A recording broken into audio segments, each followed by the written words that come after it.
Assalamualaikum warahmatullahi wabarakatuh. Alhamdulillahirabbil alamin.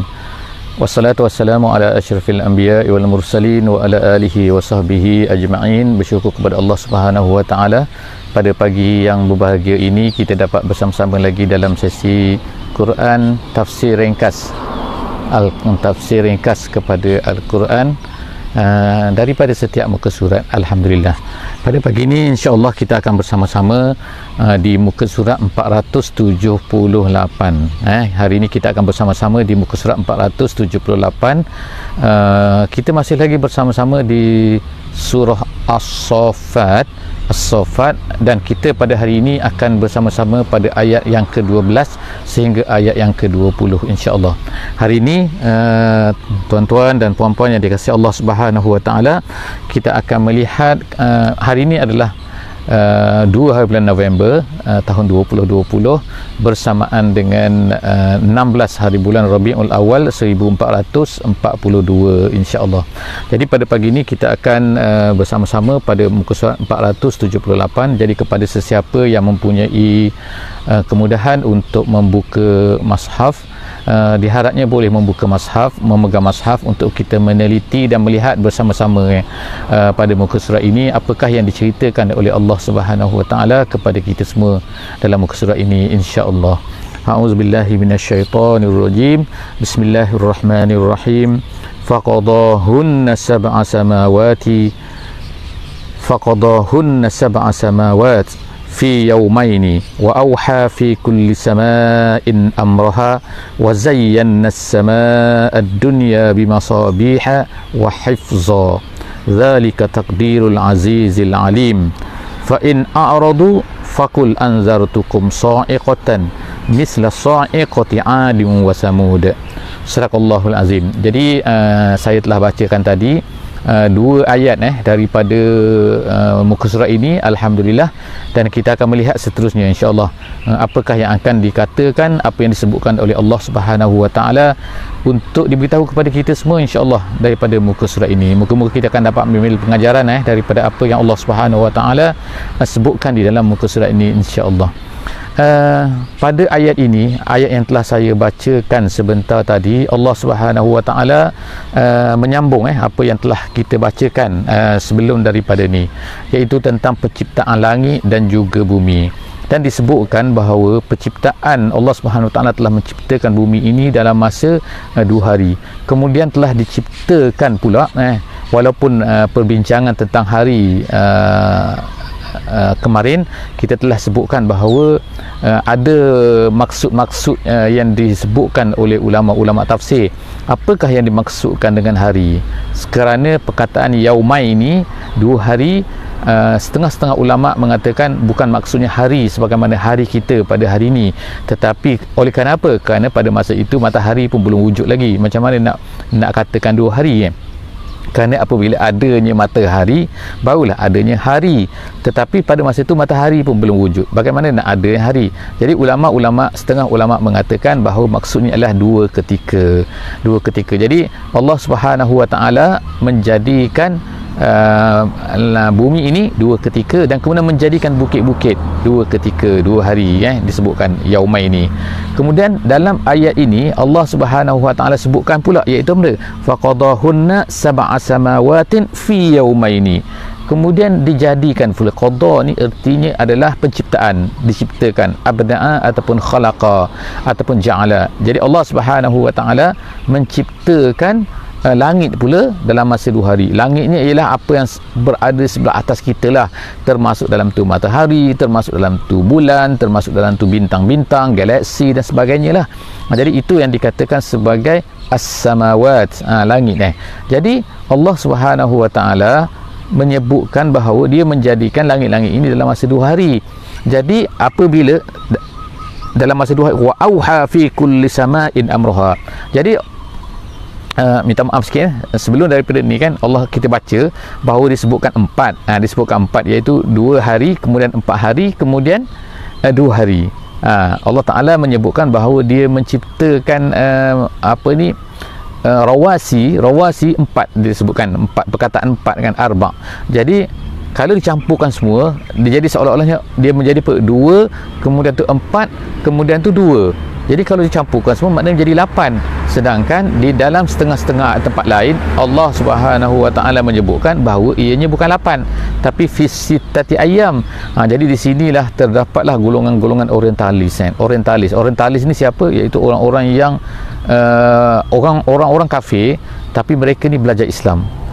Mereka ni tak Islam tapi mereka ni belajar Islam. Kita lihat pada hari ini ramailah kan orang-orang yang begitu kan, iaitu orang-orang yang mereka ni adalah pakar-pakar, mereka ni kadang-kadang menjadi profesor dan sebagainya, tidak Islam di negara-negara barat lah biasanya.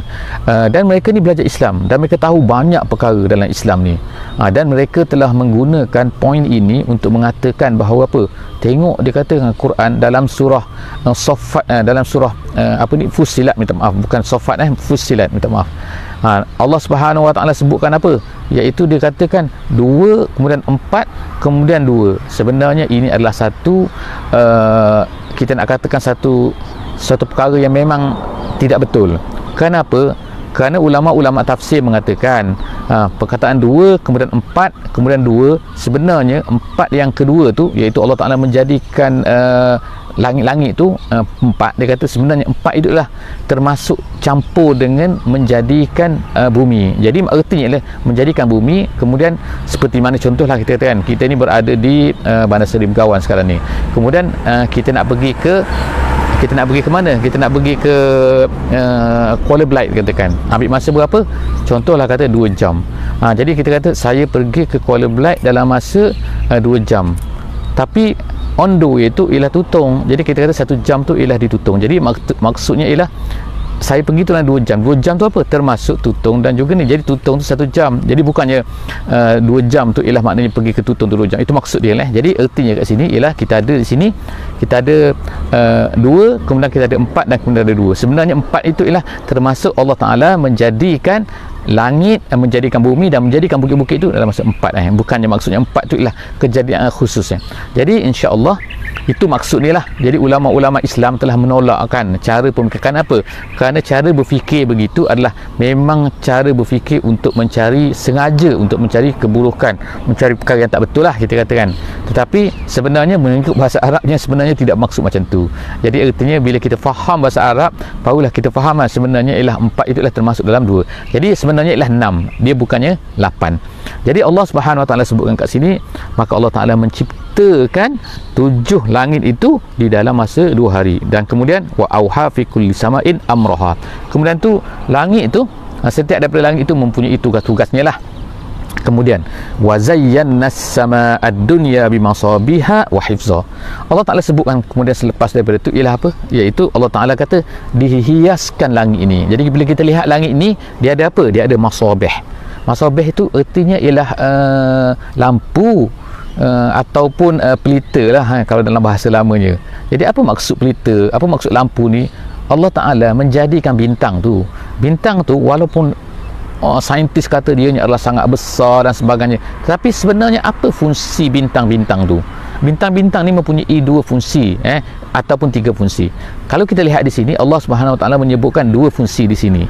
Di dalam tempat lain Allah Taala sebutkan lagi kan wa bin najmi hum yahtadun. Bintang ini, manusia ini boleh menggunakan bintang itu untuk menjadi tanda arah kepada mereka dalam perjalanan di waktu gelap kan. Jadi maknanya bintang ini dia ada arahnya, ada arah selatan, ada bintang selatan gitu kan. Australia, New Zealand ada bintang selatan itu kan. Sebab bintang itu sentiasa mengarah ke selatan. Jadi artinya bintang itu menjadi satu tanda penunjuk kepada manusia. Itu yang pertama. Yang keduanya ialah yang kedua dan yang ketiga ialah disebutkan di dalam ayat ini. Iaitu yang pertama apa? Yang kedua yang apa? Kedua sebagai zinah.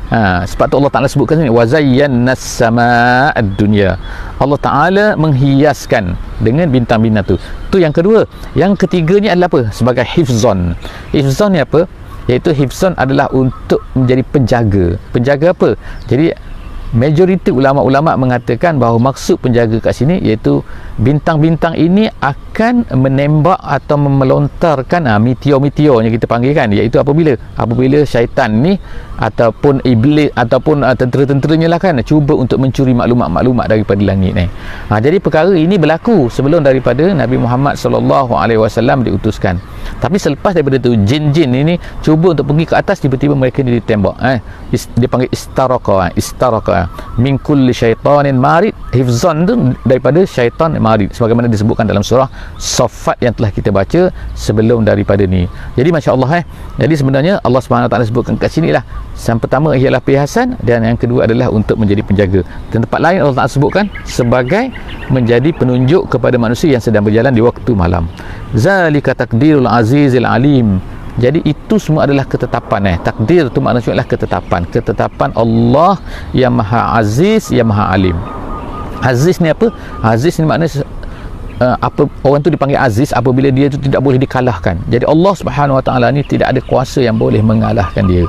Jadi sebab itulah apabila Allah Taala ni berkuasa, maka berkuasa tidak boleh dikalahkan oleh sesiapa. Jadi syaitan ini, iblis ni, apabila dia nak pergi cari maklumat tu kan, naik ke atas tu kan, jadi mereka tak dapat. Kenapa? Kerana Allah Ta'ala dah letakkan sebagai penjaga langit ni, iaitu apa? Bintang-bintang. Kemudian Allah Ta'ala mengetahui kenapa dia buat macam tu. Al-Alim. Seterusnya, fa'in a'radu. Apabila Allah Ta'ala dah sebut semua tu kan, tapi mereka ni tetap juga menolak dakwah ni, mereka tetap juga menolak Islam, mereka tetap juga berpaling. Sebab itulah Allah Subhanahu Wa Taala berkata kat sini, fa in a'radu, wahai Muhammad. Jadi kisah kita ni kan masih lagi maknanya berpusing kan, akan menceritakan tentang dakwah Nabi. Suasana Nabi sedang berhadapan dengan orang-orang yang menentang baginda. Jadi oleh kerana itulah maka kita sebutkan berkali-kali kan bahawa pentingnya kita ini mengambil contoh daripada Nabi SAW. Sebagaimana sempena kita sekarang ni mengadakan sambutan Maulid Nabi SAW. Kalau tema di negara Brunei Darussalam ni, temanya adalah membangun mengikut akhlak Nabi SAW. Jadi antara akhlak Nabi yang besar ialah iaitu bagaimana cara hidup baginda. Cara hidup baginda iaitu bagaimanakah perbuatan baginda, apakah yang dilakukan oleh baginda, apakah tugas baginda. Tugas baginda ialah menyampaikan Islam. Itu adalah akhlak yang paling besar lah. Antara akhlak yang paling besar dalam kehidupan baginda ialah menyampaikan Islam kepada manusia. Jadi oleh kerana itulah apabila baginda Nabi SAW ni menghadapi banyak masalah dalam kerja dia, dalam tugas dia, jadi Allah Subhanahu Wa Taala akan guide dia, akan pandu dia, akan hiburkan baginda SAW. Jadi oleh kerana itulah maka apabila kita melihat Quran, kita akan melihat bahawa di mana-mana pun, ayat mana pun, kita akan jumpa bahawa apa? Guide Allah Subhanahu Wa Taala, panduan Allah Subhanahu Wa Taala. Allah Taala memandu Nabi kita SAW. Allah Taala memujuk, Allah Taala memberi hiburan kepada Nabi kita SAW, dan Allah Taala memberi guide. Kita tengok di sini Allah Taala kata apa? Fa in a'radu, kalau mereka itu berpaling. Jadi siapa yang berpaling? Orang yang berpaling itu ialah orang-orang yang didakwahi oleh Nabi SAW. Jadi kalaulah kita sekarang ni pada hari ini, kalau mereka ni berpaling, maka perkara yang sama jugalah yang perlu kita buat untuk mengikut baginda Nabi SAW. Apa kata Allah Subhanahu Wa Taala?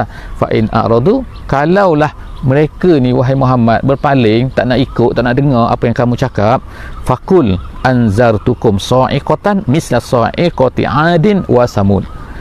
Aku beri amaran kepada kamu semua. Katakan, beritahu kepada mereka wahai Muhammad, katakan aku memberi amaran kepada kamu sa'iqatan. Sa'iqatan ni ialah petir kalau dalam terjemahannya kan, petir iaitu satu benda yang menyambar, satu benda yang berada di bawahnya, tak kira lah kan jadi tak boleh lawan dah. Itu dipanggil sa'iqah dan datangnya dengan cepat sekali.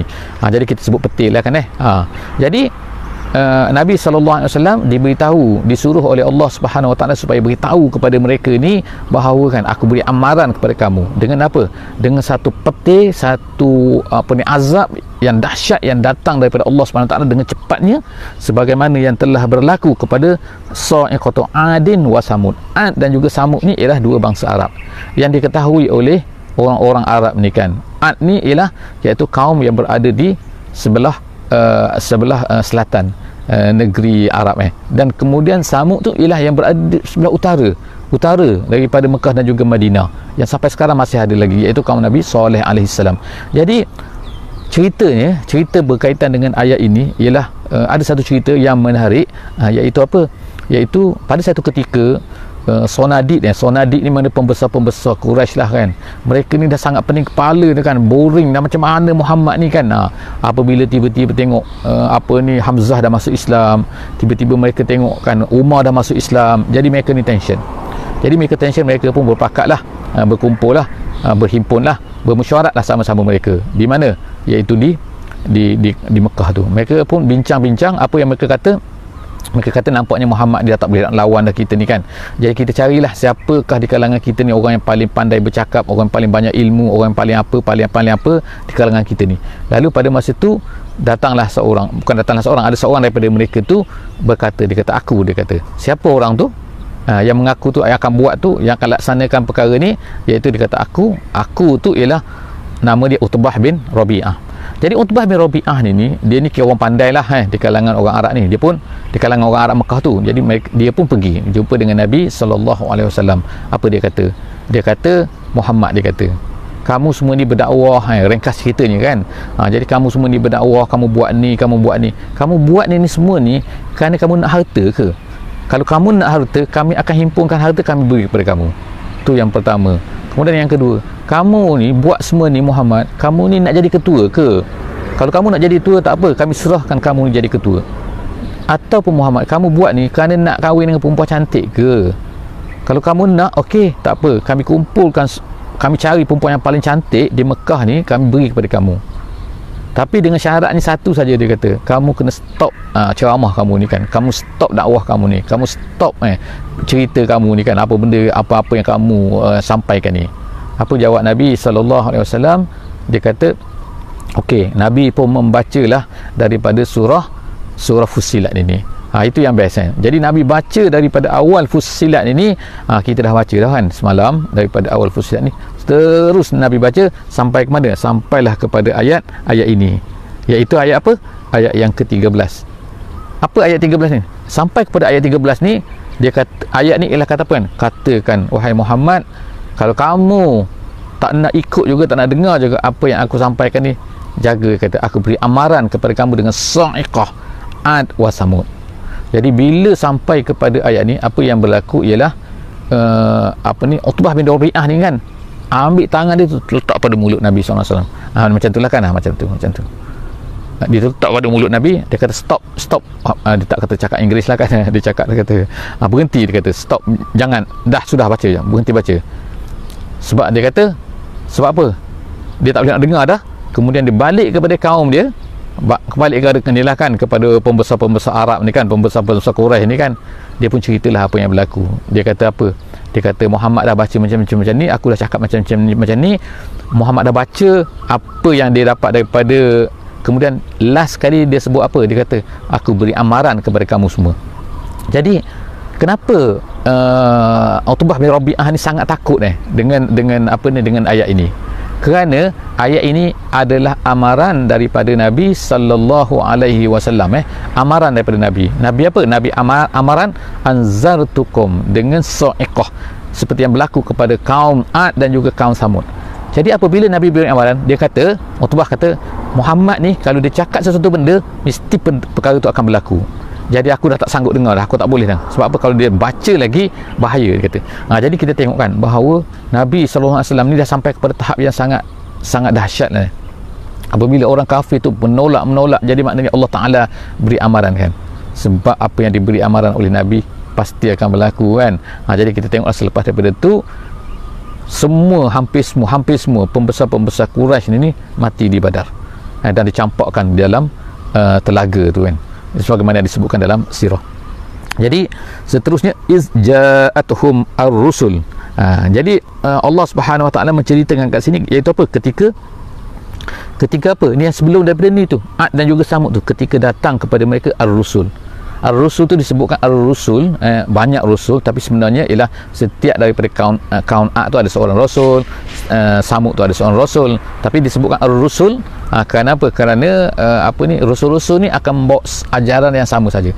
Mereka ni ialah satu satu batalion lah, kita katakan satu kumpulan saja kan, walaupun bernama lain-lain, walaupun kaum lain-lain, tapi kami semua adalah sama. Jadi sebab tu Allah Ta'ala sebut sini, kata izja'atuhumur rusul min baini aidihim wa min khalfihim.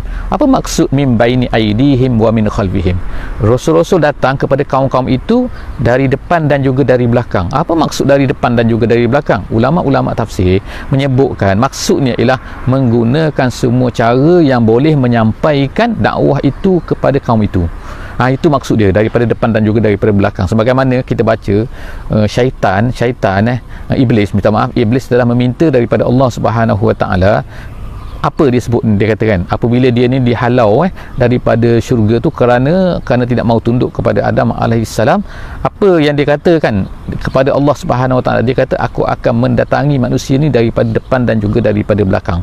Apa maksud daripada depan dan juga daripada belakang? Maksudnya ialah dalam bahasa Arabnya, artinya ialah menggunakan semua cara yang mampu, yang boleh untuk melaksanakan kerja dia.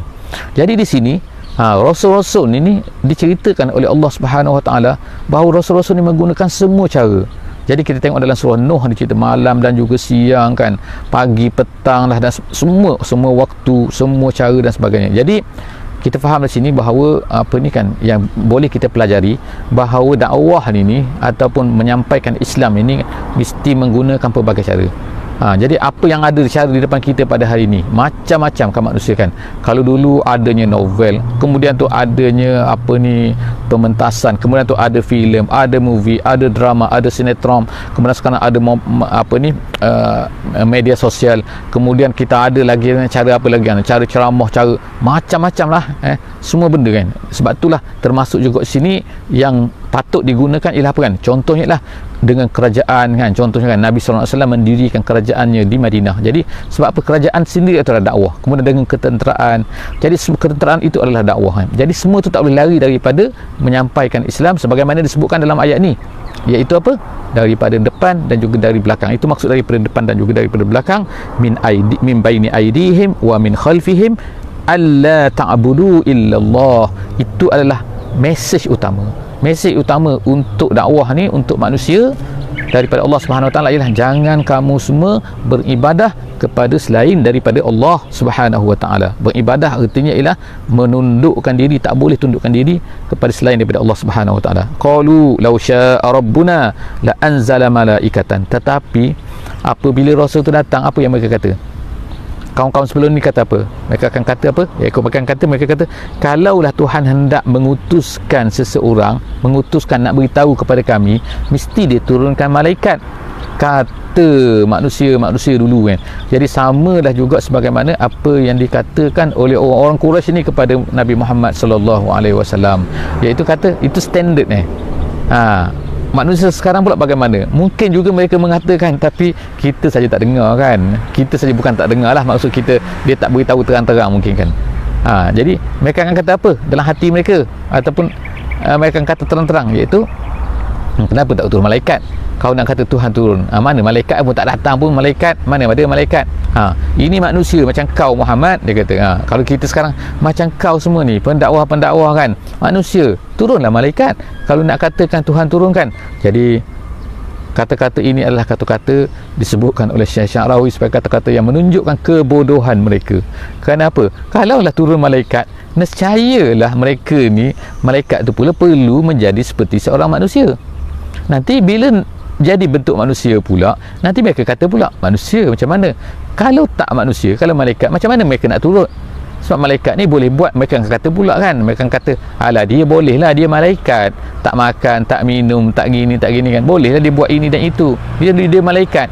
Jadi kalau malaikat pun ada masalah, kalau manusia pun ada masalah, kesimpulan dia, manusia ni memang mencari alasan untuk tidak mahu mengikut. Itu kesimpulan dia. Jadi Allah Subhanahu Taala sebut sini, fa'amma adun, Allah Taala detailkan selepas daripada itu kan, apakah yang berlaku kepada Ad, kaum Ad ni. Allah Taala sebut sini, fa'amma adun fastakbaru. Ad ni, dia ni istikbar. Kita sebut sebelum daripada ni kan, istikbar ni artinya ialah apa? Artinya bila manusia tu merasa sombong, merasa bongkak. Jadi samalah ni, Ad ni bongkak fil ardi bi ghairil haqqi, tanpa kebenaran, tanpa sebenar. Maknanya bukan dengan cara yang betul lah, bukan sebab yang betul sebab yang betul ni kadang-kadang maknanya ada bolehkan istikbar kerana sebab yang betul. Maknanya boleh. InsyaAllah kita akan sebut di tempat lain. Di sini disebutkan sini bi ghairil haqqi wa qalu man ashaddu minna quwwah.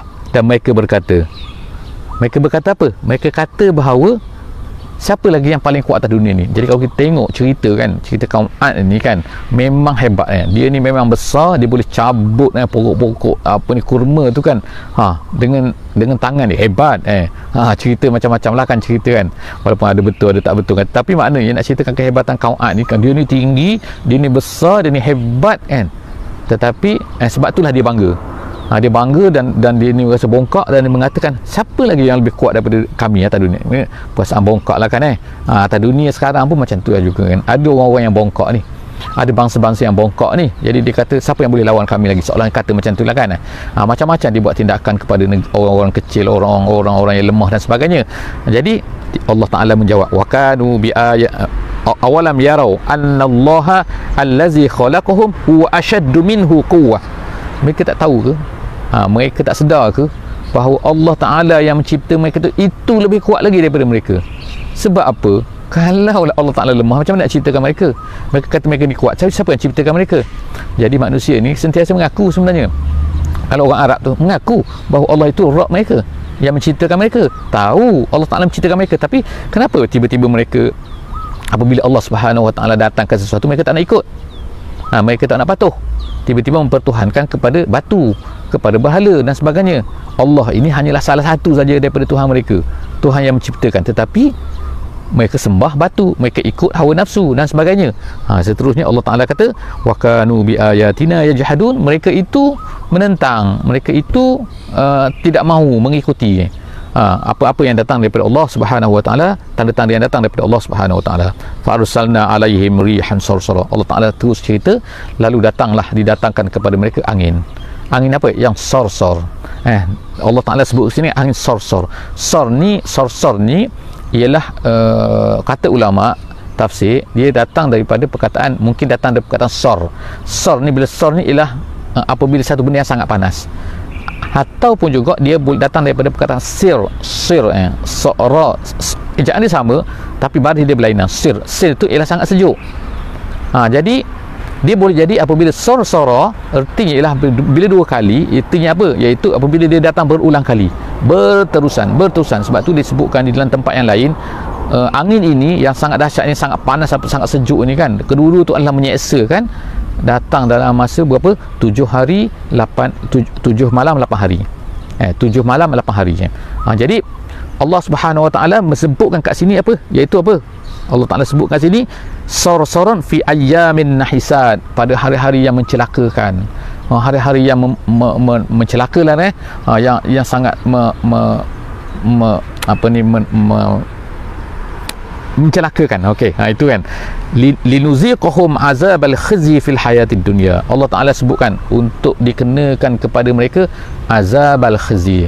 Azabnya ada dua kan. Yang pertama ialah azab dipanggil azab ilam. Azab ilam ni azab yang menyakitkan, satu benda yang menyakitkan fizikal kita dan sebagainya. Tetapi ada satu lagi azab yang menghinakan, ataupun azab yang perasaan azab perasaan, iaitu azab yang merasa hina, seperti kita contohlah kan, orang mengatakan kepada kita, orang membodohkan kita, orang mengetawakan kita di khalayak ramai dan sebagainya kan, orang kata kita macam-macam. Dia tak sakit badan, tetapi dia tu menyakitkan hati kita kan. Jadi Allah Subhanahu Wa Ta'ala menyakitkan hati, menyakitkan, merendahkan, menghina, itu ialah azabul khizyi. Jadi Allah Subhanahu Wa Ta'ala kenakan kepada mereka azabul khizyi satu fil hayatid dunya, wala azabul akhirati akhza, tapi azab di akhirat lebih dahsyat lagi. Lebih dahsyat artinya ialah lebih menghinakan lagi. Kalau mereka ni rasa hina atas dunia ni melalui azab Allah Subhanahu Wa Ta'ala, maka di akhirat itu lagi lebih hina. Kemudian wahum la yunsurun, dan mereka itu tidak akan ditolong. Wa amma samud, yang tadi itu ialah Ad. Sekarang ni Samud pula, Allah Ta'ala sebut cerita pasal Samud. Fahadainahum fastahabbul ama 'alal huda. Allah Ta'ala nak tunjukkan kepada mereka jalan. Jadi fahadainah itu maknanya Allah, bukan maknanya fahadainah tu maknanya Allah Ta'ala berhidayat kepada mereka, bukan, tapi maksudnya ialah Allah Ta'ala menceritakan suatu benda yang membawa mereka kepada yang betul. Jadi Allah Ta'ala mengajak mereka, tunjukkan mereka ini adalah betul, ini betul. Sebagaimana kita kan, kita bertanya kepada polis katakan, ataupun siapa-siapa kan, mana jalan yang nak pergi ke sini, nak pergi ke sini, kemudian orang tu pun tunjuklah kepada kita kan, jalan tu, jadi kita pun ikut jalan tu. Jadi dia akan suka sebenarnya, perkara tu akan menyukakan dia. Tapi kalau dia dah beritahu kepada kita ini jalannya, tapi tiba-tiba kita tak ikut jalan tu, maka benda tu adalah satu benda yang dia tak ikut kan. Jadi maknanya dia akan kalau ditanya lagi selepas tu tak nak jawab kan. Kalau dia dah tahu, dia tahu bahawa kita ni tak ikut apa yang dia cakap. Jadi begitulah, itu walillahil masalul a'la. Itu sebagai contoh saja kan, bukan kita nak kata, tapi nak memberi fahamkan tentang ayat ni, iaitu Allah Subhanahu Wa Taala dah mengutuskan rasul kepada kaum Samud ni, tapi mereka itu tak nak ikut. Jadi apa yang terjadi? Bila mereka ni tak ikut, maka mereka ni apa Allah Ta'ala sebut, fastahabbul ama alal huda. Mereka ni lebih suka kepada buta daripada petunjuk. Allah Ta'ala sebutkan bahawa bila kita ni tidak mengikut petunjuk ni, itu adalah satu kebutaan seolah macam buta. Jadi ulama-ulama bahasa menceritakan juga tentang perkataan istahabbu. Kenapa digunakan perkataan istahabbu? Istahabbu ni ialah maknanya memaksa diri untuk merasa sayang, merasa suka. Kalau ikut dalam bahasa Arabnya ahabba tu makna suka, tapi bila istahabba maksudnya ialah memaksa diri untuk menyukai sesuatu perkara. Kalau ikutnya perkara tu asalnya ialah tak suka, tapi tiba-tiba makna menjadikan suka juga. Jadi sebab itulah mana kalau ikutnya kan, siapa yang sukakan kepada buta, siapa yang sukakan kepada tak nampak daripada nampak, mestilah suka kepada nampak kan. Tetapi mereka ni satu benda yang kejahatan, satu benda kesesatan tu, mereka nak juga benda tu. Mereka nak juga benda yang tak betul tu. Sedangkan hidayah tu telah ditunjukkan oleh Allah Subhanahu Wa Taala kepada mereka. Jadi fastahabbul ama 'alal huda fa'akhazatuhum sa'iqatul azabil huni bima kanu yaksibun. Jadi Allah Taala telah mengenakan azab yang hun di sini sama lah yang tadi kan, maknanya secara umumnya dengan al-khizyu ataupun al-hun, iaitu azab yang menghinakan kepada mereka atas apa yang telah mereka usahakan tu. Ayat yang ke-18, wa najjaynal ladzina amanu wa kanu yattaqun, dan Allah selamatkan orang-orang yang beriman dan mereka itu adalah bertakwa kepada Allah Subhanahu Wa Taala. Wa yauma yuhsyaru a'da'ullahi ilan nari fahum yuzaun, dan Allah sebut lagi pada hari di mana manusia ni akan dikumpulkan. Manusia ni, musuh-musuh Allah ini akan dikumpulkan ilan nar, mereka akan dielak, mereka akan dikumpulkan, dimasukkan ke dalam neraka, fahum yuzaun, dan mereka itu akan yuzaun hatta izama, yuzaun maknanya berselerak, dibahagi-bahagikanlah mengikut kesalahan-kesalahan mereka, tahap-tahap mereka, dan kemudian hatta izama ja'uha syahida alaihim sam'uhum wa absaruhum wa juluduhum bima kanu ya'malun, sehingga apabila telah datang mereka itu maja'uha syahida alaihim, pada ketika itu, iaitu ketika dihisap oleh Allah Subhanahu Wa Taala, apa yang terjadi, iaitu mereka ini mereka akan mata mereka, Allah Ta'ala sebutkan semua sini kan, mata mereka, kulit mereka, pendengaran mereka akan menjadi saksi kepada mereka. Syahida alaihim, syahida alaihim. Jadi maknanya semua tu akan menjadi saksi kepada mereka. Maknanya bukan lagi mereka lah boleh bercakap, bukan lagi mereka lah mendakwakan, kata kami tak buat ini, kami tak buat. Tak, nanti mulut akan berkata, kulit akan berkata, minta maaf, mulut tak berkata, tapi mata akan berkata, telinga akan berkata, kulit akan berkata begini dan begini, bahawa kami ni buat ini dan tuan, sebagaimana yang telah kita sebutkan sebelum daripada ini, bima kanu ya'malun, dengan apa yang mereka telah katakan. Jadi setakat itu sajalah insya-Allah pada hari ini. Moga-moga kita mendapat permata kebaikan-kebaikan sedikit daripada apa yang telah Allah Subhanahu Wa Taala ajarkanlah kepada kita kan. Allahumma alimna ma yanfa'na wanfa'na bima 'allamtana. Ya Allah, Engkau telah beri kepada kami sedikit ilmu, maka Engkau berilah manfaat kepada kami dengan ilmu yang telah Kau berikan kepada kami ini, ya Allah. Aku qauli hadza wa astaghfirullahal azim li wa lakum, wa billahi taufiq wal hidayah. Wassalamu alaikum warahmatullahi wabarakatuh.